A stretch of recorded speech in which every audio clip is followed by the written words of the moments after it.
Hey everybody, it's Maria, and today I'm going to be talking about figuring out what makes you look forward to the day. We are on day something of whatever this is. That is about the size of it. And I think, again, I want to remind you that any ideas that I share with you are not necessarily for you to replicate unless you really are excited about doing it. I am of the ilk that you should only do things that feel genuine and authentic to yourself. But I'm hoping by me sharing my own ideas, it kind of gets your ball rolling, because I feel like the more inspiration we take from this, the better off we're going to be. The more joy we spread around like confetti, little bits here and there, we're going to be doing better off.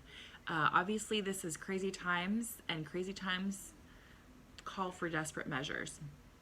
So we have done lots of strange things this week that we have not done before, I guess within the last 7 days.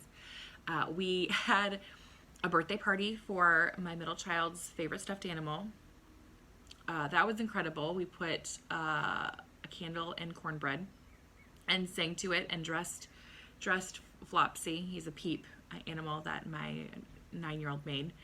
We put a little pearl necklace on him. We just went all in on this birthday party, which was silly and over the top and necessary. The next night, we had the same stuffed animal serenade us with piano music, quiet piano music from a Bluetooth speaker. We kind of posed him right by the piano, which is near where we eat for dinner, and then just had a Bluetooth speaker playing piano music. That was relaxing. And it was silly and took all of 30 seconds. And it was the most joyful part of my day. I'm telling you this because some days you're going to have more energy to go off and come up with an elaborate plan to make the day special and memorable. And some days you're going to have a hard time getting out of bed or stopping crying or wondering when this will all be over. I'm also going to encourage you to continue to stay at home unless it's absolutely necessary. And by absolutely necessary, I mean you have no food or someone you love needs to get to the hospital or get taken care of. Like, don't go off. Obviously take walks in nature if you're away from other people, but do not go off to be in a space with multiple people unless you need to be in a space with other people. All of that said. Today's idea is brought to you by the fact that I have a playlist that I made for myself of funny videos, or I also have my watch later playlist of things to make me happy. And I was going through my YouTube list yesterday while I was typing up some reports that I need to get done for a church. And I came across an interview with John Krasinski from The Office. He was Jim Halpert, and he was talking about how the 15th anniversary of The Office was coming up. And I had remembered hearing that, but he said the date, which happens to be today. And so I thought, this is a perfect opportunity because my boys and I have been binging The Office together, and that's been really fun to kind of get them introduced to characters that I love. Comedy is so necessary right now.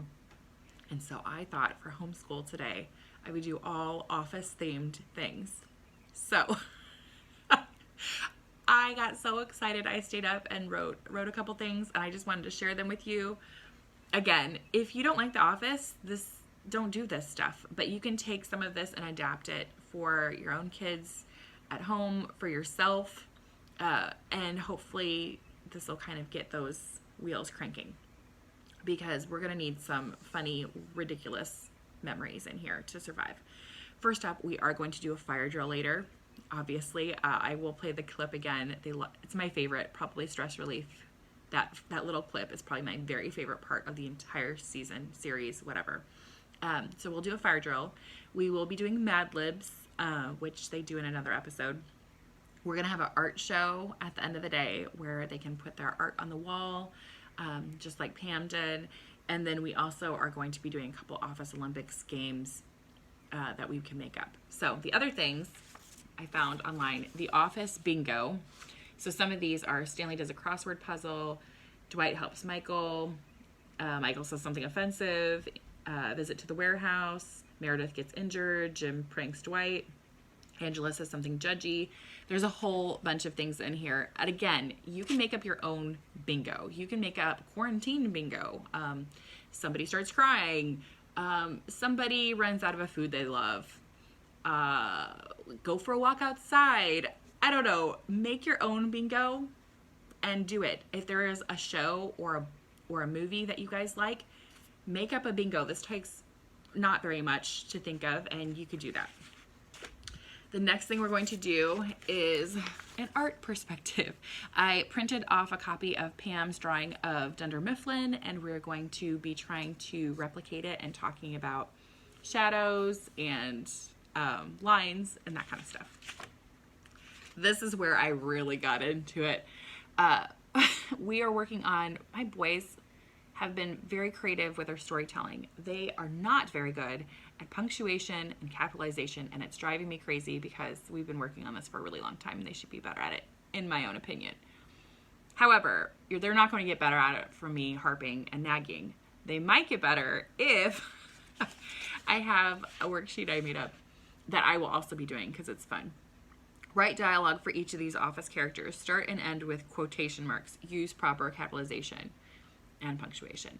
Michael Scott, Dwight K. Schrute, Kevin Maloney, Kelly Kapoor. So I have just lines for them to do that. Then I also have, imagine you're a customer of Dunder Mifflin. What do you see happening when you walk into the office? Who is the first person to talk to you?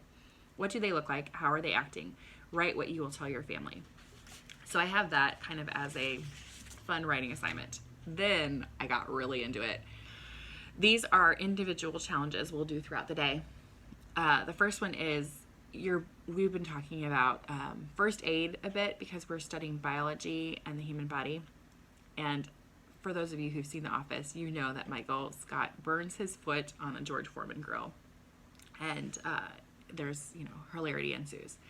So I've been waiting to talk about, we've already done, I showed them the CPR episode and all that, but we haven't done talking about how to take care of burns. So I thought, your boss just burnt his foot on his George Foreman grill. After looking up information on Google, you find out how to treat the burn. Unfortunately, Michael Scott is cranky and has told you he will only listen to medical advice drawn in a colorful poster or written to him in a poem that rhymes. Help Michael by researching how to treat a bad burn, and then create a poster or poem with information to help him heal. That's the first challenge. The second challenge. The office has a surplus. Oscar the accountant explains to you that a surplus means there is extra money in the budget that can be spent. If the whole office doesn't agree on what to spend it on, you won't get that money in next year's budget. Pam wants everyone to get new office chairs because the ones you have aren't very good. Jim thinks the copier needs to be fixed. Choose a side and write a few sentences about why you have your opinion. You need to make sure you have 2 good reasons to support your opinion. And then for math, your company is in trouble because Staples is taking all of your business. Kevin is supposed to do some math to explain the numbers to Michael. The only problem is Kevin doesn't really understand the numbers either. Make a chart to help him understand. In your chart, you need to have the 4 salespeople and how much they sold each year. You can make a bar graph or a line graph. In 2017, Jim sold 2,500 reams of paper, Dwight sold 2,000 more than that, and Stanley sold half of that. Phyllis sold 1/4 what Dwight sold. In 2018, Dwight doubled his numbers and Jim increased by 20%. Stanley increased by 10%. Phyllis got a bonus because she sold 3 times the amount she did in 2017. So again, we haven't been working on making graphs, and I thought that would be a fun thing to do. You don't have to use the office. You don't have to do it for homeschool. Just think of something that you love that makes you smile, and then figure out how to make it a little micro challenge. In the book Super Better by Jane McGonigal, she talks about how gamification is really important to keep fun in your life, keep you growing. And I think the more ways we can find to take the things that we already love about life and make it into a challenge to survive whatever the heck is happening right now, the better off we're going to be. So that is my office homeschool day. I am super excited. We'll also obviously be watching a lot of The Office because why not? And I will talk to you all later. I'm trying to ration Jell-O, so I did not attempt putting a stapler in Jell-O, even though I really did think about it. Again, desperate times. So I will talk to you all later. Put me in the comments below if you have questions or ideas about things that you might do to infuse a little bit of weird joy in your life. I'm really having fun with this. This is keeping me sane. Hopefully you're finding some things to keep you sane as well. If you're not, and you need to talk again, feel free to message me and I'll message back. I will talk to you later. Bye.